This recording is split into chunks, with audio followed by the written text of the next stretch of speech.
এমন কোনো পরিস্থিতিতে কি কখনো আটকে পড়েছেন যেখানে প্রতিটি ইঙ্গিত বলছে বেরিয়ে এসো, কিন্তু আপনি পারছেন না?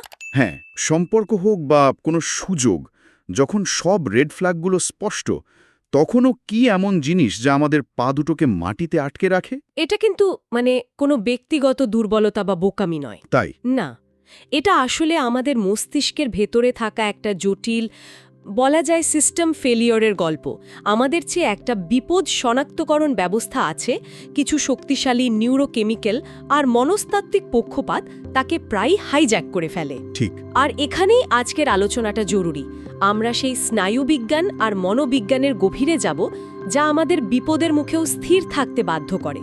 আচ্ছা, যখন আমরা নতুন কিছু শুরু করি, মস্তিষ্ক তো তখন বিচারকের মতো আচরণ করে না, তাই না?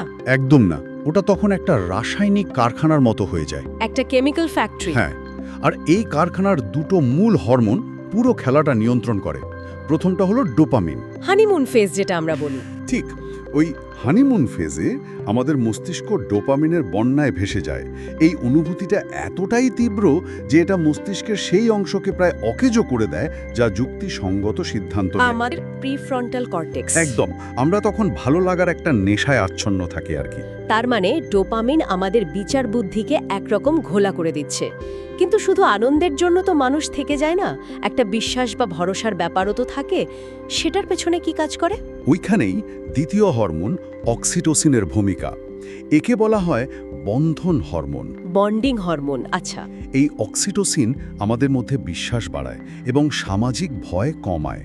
এর সবচেয়ে বড় কাজ হলো মস্তিষ্কের যে অ্যালার্ম সিস্টেম অ্যামিগডালা, তাকেও শান্ত করে দেওয়া। সোজা কথায় ডোপামিন আমাদের চোখে রঙিন চশমা পরাচ্ছে, আর অক্সিটোসিন কানের পাশ থেকে বিপদের সাইরেনটা বন্ধ করে দিচ্ছে। ঠিক তাই, কি সাংঘাতিক এক ককটেল। একদিকে বিচার বুদ্ধি কাজ করছে না, অন্যদিকে বিপদের ঘণ্টাও পাচ্ছে না। কিন্তু এই রাসায়নিক ধোঁয়াশা তো আর চিরকাল থাকে না। যখন হঠাৎ করে বড় কোনো ভুল, ধরুন একটা মিথ্যাচার, সামনে আসে, তখন তো ভেতরে একটা ঝড় ওঠার কথা। অবশ্যই ওঠে। একেই মনোবিজ্ঞানীরা বলেন কগনিটিভ ডিসোন্যান্স বা মানসিক দ্বন্দ্ব। দুটো বিপরীত বিশ্বাস। হ্যাঁ, আপনার ভেতরে দুটো বিশ্বাস যুদ্ধ শুরু করে। এক, এই মানুষটা আমার জন্য সঠিক, এবং দুই, এই মানুষটা আমার সাথে মিথ্যা বলেছে।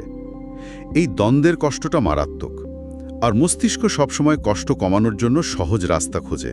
আর সহজ রাস্তাটা হলো নিজের পুরো বিশ্বাসটাকে চ্যালেঞ্জ করার বদলে ওই একটা খারাপ আচরণকে কোনো অজুহাত দিয়ে দেওয়া, তাই তো? একদম। যেমন, ও হয়তো খুব চাপে আছে, বা আমারই হয়তো বুঝতে ভুল হয়েছে।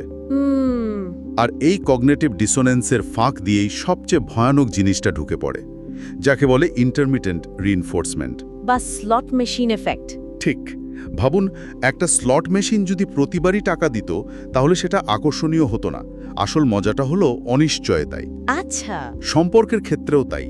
যদি কেউ 90% সময় খারাপ ব্যবহার করে কিন্তু 10% সময় অসাধারণ আচরণ করে, আমাদের মস্তিষ্ক ওই 10%কে আঁকড়ে ধরে। এটাকে তো তাহলে একটা আশার ফাঁদ বলা যায়। অবশ্যই, একটা হোপ লুপ। আমরা মানুষটার আসল পরিচয়ের চেয়ে তার সম্ভাব্য ভালো রূপটার প্রতি আসক্ত হয়ে পড়ি। ওই 10% ভালো সময়টাই আমাদের কাছে আসল মানুষটা বলে মনে হয়। তাহলে আমাদের মস্তিষ্ক রাসায়নিকভাবে বাধা, মনস্তাত্ত্বিকভাবে অজুহাত খুঁজছে। কিন্তু সবাই তো একইভাবেই ফাঁদে পা দেয় না। কারো কারো ক্ষেত্রে কি এটা বেশি হয়? এর পেছনে কি অতীতের কোনো ভূমিকা আছে? একটা বড় ভূমিকা আছে। একে বলা হয় ট্রমা বন্ডিং। Trauma bonding. হ্যাঁ, যদি শৈশবে আমাদের ভালোবাসা পাওয়ার অভিজ্ঞতাটা বিশৃঙ্খল বা শর্ত সাপেক্ষ হয়ে থাকে, তাহলে বড় হয়ে মস্তিষ্ক সেই চেনা অশান্তিকেই আকর্ষণ বা কেমিস্ট্রি বলে ভুল করে। তার মানে চেনা কষ্টটাকেই ভালোবাসা ভেবে নেয়। অনেকটা তাই। মনোবিজ্ঞানের ভাষায় একে রিপিটিশন কম্পালশন বলে। আমরা অবচেতনভাবে অতীতের সেই আঘাতমূলক পরিস্থিতি আবার তৈরি করি, এই আশায় যে এবার হয়তো আমরা কিচ্ছুটা বদলাতে পারব, পরিস্থিতিটা ঠিক করে দিতে পারব। আর একবার যখন আমরা এতটা জড়িয়ে পড়ি, সময়, আবেগ, শক্তি সবকিছু দিয়ে, তখন তো বেরিয়ে আসা আরও কঠিন হয়ে যায়।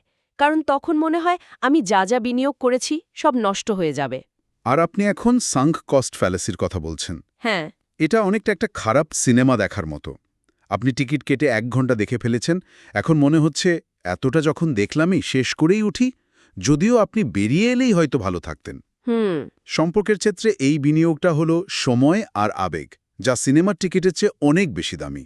তাহলে সব মিলিয়ে যা দাঁড়ালো তা হলো আমরা বিপদ সংকেত দেখি না, কারণ আমাদের মস্তিষ্ক থেকে যাওয়ার কারণ খোঁজে, ছেড়ে যাওয়ার নয়। ঠিক। রক্ষা করে, আর আমাদের অতীত পরিচিতির বেড়াজালে আমাদের অন্ধ করে রাখে।